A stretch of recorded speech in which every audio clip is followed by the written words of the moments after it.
Ce soir, on vous les livre dans votre salon avant qu'ils passent au Salon du Livre. Voici Alain Farah, Simon Boulris, Maryse Dubuc et Marc de la Fontaine.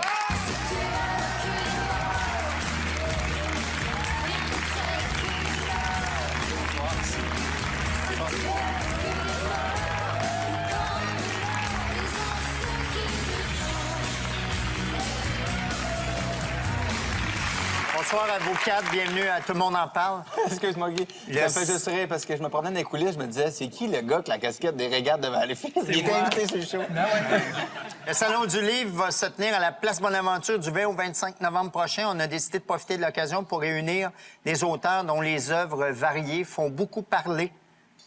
Marc de la Fontaine et Maryse Dubuc, vous êtes Delaf et Dubuc, les créateurs de la bande dessinée Les Nombris, qui nous racontent les péripéties de trois adolescentes naïves, égocentriques, parfois bêtes, souvent méchantes, et avec plus de 1,5 million d'exemplaires vendus dans le monde. Les Nombris connaissent un succès phénoménal.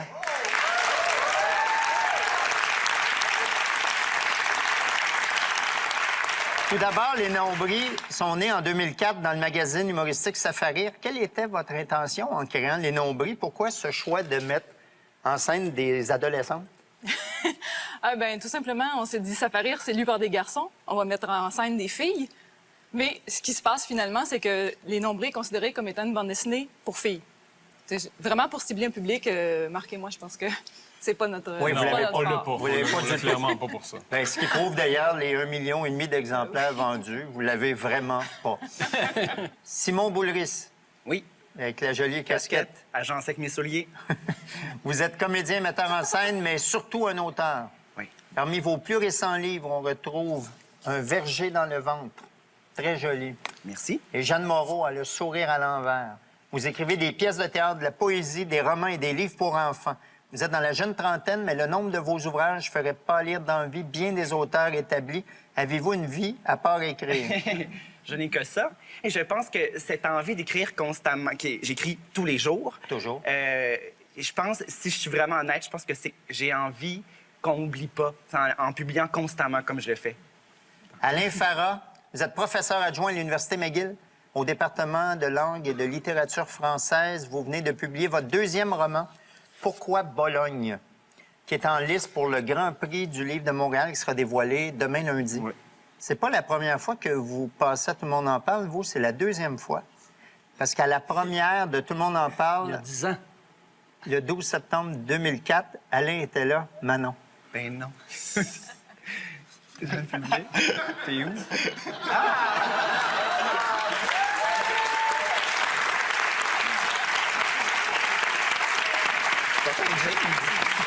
Ben, c'est ça, oui. Mais c'est quand même curieux, hein? Ben, oui, mais tu sais, je pensais à ça en descendant les escaliers. Puis il y a quoi? Il y a à peu près 1,5 mètre qui me sépare de nos camarades derrière nous. Puis en même temps, je me disais, il y a 10 ans aussi.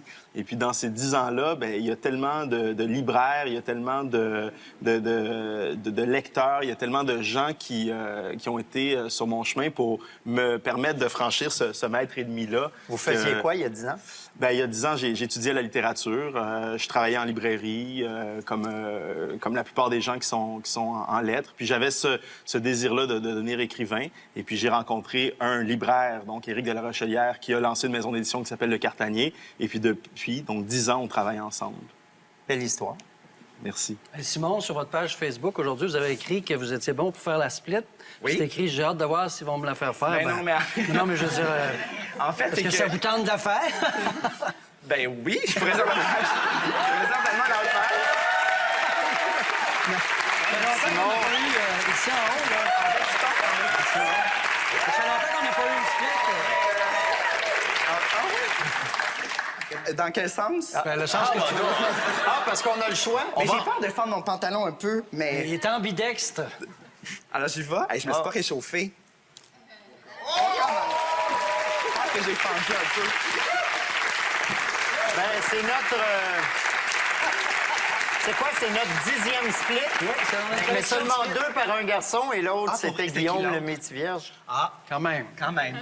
Simon, dans le livre pour enfants, Un verger dans le ventre, vous racontez l'histoire de Raphaël, un jeune garçon qui aime tellement les pommes qu'il mange même les pépins. Ouais. Et il craint ensuite de voir pousser un verger dans son ventre. Voilà. Est-ce que c'est une histoire vécue? Ben oui, en fait, j'écris beaucoup sur mes peurs d'enfant et cette peur-là, je la trouve très légitime. Hein.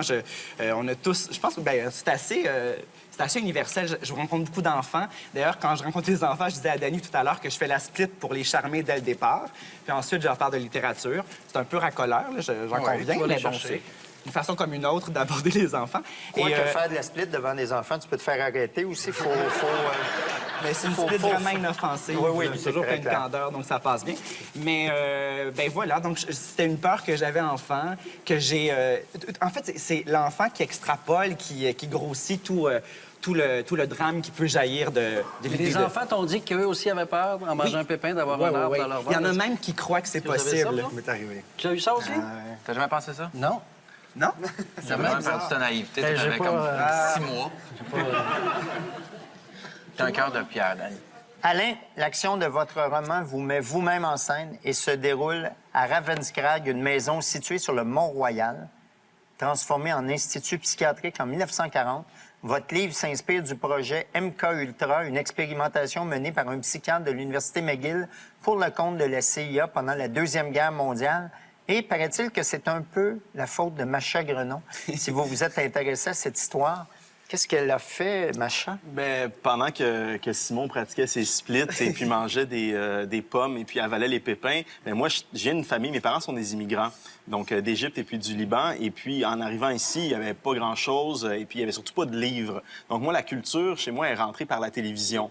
Donc, comme tout le monde, j'ai grandi en écoutant RBO et surtout Scoop, qui était vraiment pour moi là, une entrée dans le monde, justement, du journalisme. Juste ça, la à musique, de Macha la Grenon. musique du... Oui, et ça. Donc, je regardais Stéphanie Gendron, donc Macha Grenon, et je me disais comment est-ce que je pourrais faire éventuellement pour la séduire. Et je voyais Roy Dupuis, qui, en plus d'être très beau, écrivait.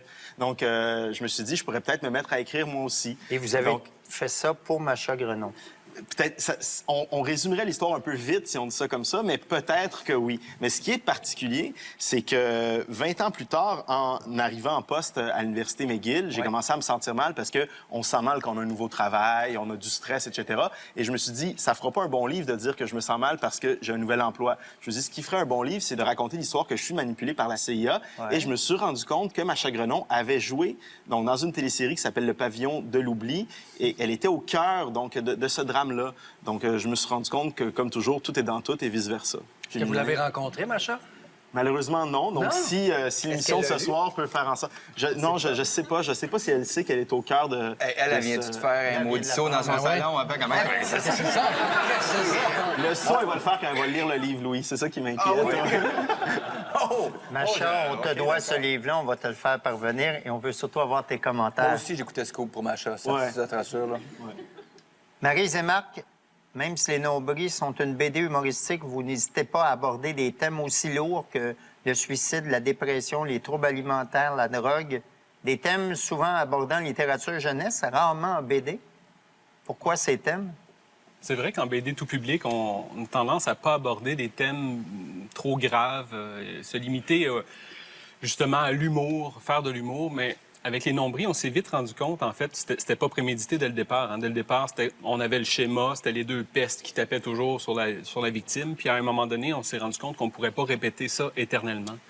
Donc, on a mis le pied dans une espèce de chronologie, dans une espèce d'histoire, et puis là, on s'est rendu compte finalement que on pouvait parler de plein de choses. Mais on vous a aussi reproché d'exploiter le phénomène de l'hypersexualisation des adolescentes plutôt que de le dénoncer. Vous répondez quoi à ça? À ça, on répondrait qu'il faut commencer par lire les albums parce que, justement, notre thématique dans Les Nombris, c'est de dire qu'il ne faut pas juger par l'image, qu'il faut aller au-delà de l'image, puis de dire que Les Nombris prônent l'hypersexualisation. Forcément, c'est des gens qui n'ont pas lu, qui ont jugé par la couverture. En fait, on parle d'hypersexualisation, on parle de quête d'identité, on parle de suicide. C'est des thématiques qui sont très difficiles pour les jeunes. On parle d'homosexualité aussi. On l'amène et on en parle et on le dédramatise. L'humour nous permet ça, nous permet d'aller toucher des thématiques qui vont un petit peu plus loin que ce que les autres font généralement en bande dessinée. Mais d'amener ça, puis ça donne... ce qu'on a souvent aussi comme témoignage des jeunes lecteurs qui viennent nous voir, c'est qu'ils nous disent « Vous m'avez donné des mots pour parler à mes parents. Quand je veux dire à mon père, quand je veux dire à ma mère ce qui arrive à mon école, je peux lui dire, à mon école, il y a une Vicky. qu'elle a fait du mal à d'autres personnes. Je peux lui dire, il y a une Karine, il y a une fille qui se fait tabasser ou qui se fait maltraiter verbalement par les autres. Donc, ça donne un peu une possibilité de dialogue entre les générations. Est-ce que vous avez déjà pensé transposer cet univers-là à la télévision, en série ou... On va produire ça, toi? Ben oui. Ben, je pense que c'est un produit qui peut avoir une vie sur la planète. Il y aurait quelque chose de vraiment bien à faire avec les nombrils en télé. La difficulté, c'est que justement, comme on va chercher des thématiques qui vont un petit peu loin, tout en s'adressant aussi aux jeunes, on peut se permettre certaines choses dans le livre que parfois en télé, il y a des limitations qui sont un petit peu plus... Oui, mais Louis a une bonne réputation ici, puis il y a un mercredi de libre, alors il y aurait du temps à mettre là-dessus, je pense. On reparlera, Louis. Oui. Mais là, il y a des projets de cinéma, hein. Je veux pas te faire de la peine, Louis, là, mais... Faut qu'ils appellent. Faut qu'ils appellent. Dépêche-toi, Ça prouve que mon dépêche-toi. réflexe est bon. C'est bon, c'est On est dans correct. l'émission des dragons, là, ou quoi?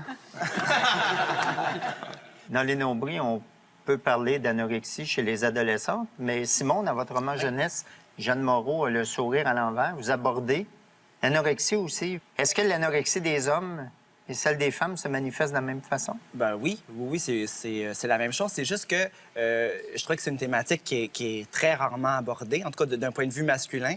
Et je trouvais ça très, très riche comme sujet. Mais pour ce roman-là, je me suis remémoré, en fait, j'ai eu des petits troubles alimentaires quand j'étais au secondaire et j'en ai parlé à une de mes grandes amies, une fille super ouverte. Et quand j'en ai parlé, elle m'a répondu « Mais ça se peut pas, t'es un garçon. » Et qu'une fille autant ouverte ait cette fermeture-là par rapport à ça, ça a semé quelque chose chez moi. Et il y a quelques années, j'ai entendu à une émission, on parlait de l'anorexie en ne parlant que des jeunes filles ou que des femmes. Jamais les hommes. Jamais des hommes. Et je trouve ça un peu... c'est un peu troublant quand je me mets dans la peau d'un garçon qui vit ça et qui se fait un peu discréditer sa maladie sous prétexte que la maladie est genrée, ce qui est absolument absurde. Alain, votre roman est un plaidoyer pour l'importance de la littérature et son utilité comme outil de résilience. Oui, par le fait justement de se lancer dans cette aventure-là qui, aujourd'hui, est un petit peu absurde, pour reprendre ton mot, Simon. C'est-à-dire que c'est une durée qui est tellement longue, la durée de l'écriture et puis la durée de la lecture. Et puis on a l'impression, puis on le vit tous, que tout va tellement vite que pour moi, de prendre X années à revisiter justement des souvenirs d'enfance douloureux, des souvenirs historiques douloureux, parce que c'est des plaies collectives, là, justement, de penser qu'il y a des gens qui ont été torturés là, à quelques coins de rue d'ici. Pour moi, c'est la manière de s'en sortir, mais par le biais, justement, d'être dans cette espèce de force de vie qui consiste à vouloir raconter. Donc, c'est la même chose avec les récits de survivants. Je pense à ce qui se passe ces jours-ci, malheureusement, en Philippines, etc. Il y a des histoires qui vont sortir de ça et qui vont faire en sorte que, justement, on va garder une mémoire de ces événements-là et on va surtout rester vivant pour les raconter. Marie Zémac, vous êtes les seuls BDistes du Québec à publier votre propre série dans une maison européenne aussi prestigieuse que Dupuis. Parce que Dupuis, ce sont les éditeurs de Bull et Bill, les premiers Lucky Luke, les Schtroumpfs, Gaston Lagaffe. Marc, vous avez déjà dit en entrevue que tous les jeunes Belges rêvent d'être publiés par cette maison, que c'est comme être recruté par le Canadien de Montréal. Oui, c'est vrai. Est-ce que Dupuis va vous échanger? Non. J'espère que non. Mais c'est vrai qu'il y a un peu de ça. Puis je pense que c'est ce qui a plu aussi dans notre dossier, quand on a envoyé le dossier en Belgique, c'est qu'ils ont vu là quelque chose qui sortait un peu de la norme pour eux. Parce que je pense que la plupart des jeunes Belges qui envoient des dossiers chez Spirou, c'est des lecteurs de longue date de Spirou, qui ont grandi avec Spirou puis qui veulent faire du Spirou. Donc, nous, c'était plus ou moins le cas. Et puis, quand on a envoyé le dossier, on s'est dit, Dupuis, de toute façon, il va nous refuser, puis après ça, on enverra partout ailleurs. Mais ils ont accepté tout de suite, justement parce que ça sortait du lot, parce qu'il y avait un ton différent. Alain et Simon, vous êtes tous les deux chroniqueurs à l'excellente émission littéraire « Plus on est de fous, plus on lit », diffusée à ici Radio-Canada Première. Oui, c'est excellent. Je veux dire, si vous cherchez des livres, là, vous écoutez cette émission-là, vous allez en acheter 12 pendant la semaine. La radio, c'est une bonne courroie de transmission pour la littérature? Ça, c'est un très beau cadeau, moi, je pense, qui nous a été fait à Simon, à moi, à Fabien Cloutier, par exemple. C'est-à-dire que de donner à des écrivains des micros, dans le fond, du temps d'antenne pour justement savoir ce que c'est que de parler à des publics, disons, beaucoup plus larges que ce à quoi on a droit habituellement. Moi, je regarde le parcours, c'est justement de livre en livre, c'est un parcours qui est pas évident, etc. Et là, tout d'un coup, tu es à la radio et puis, je veux dire, tu fais une chronique de 10 minutes et puis tu as 30 personnes qui t'en parlent dans la semaine, etc. Donc, il y a quelque chose, justement, par rapport à l'amour dont tu parles, qui est rassembleur, tu sais. Et puis, il y a vraiment une très belle communauté. Puis ça, le mérite revient à Marie-Louise Arsenault qui a vraiment créé cet ensemble-là. C'est une émission qui lui convient parfaitement. Absolument. C'était un plaisir de vous avoir reçus tous les quatre. Je vous souhaite un bon Salon du Livre, mais que le Salon du Livre dure toute l'année. Merci à vous quatre d'avoir été là.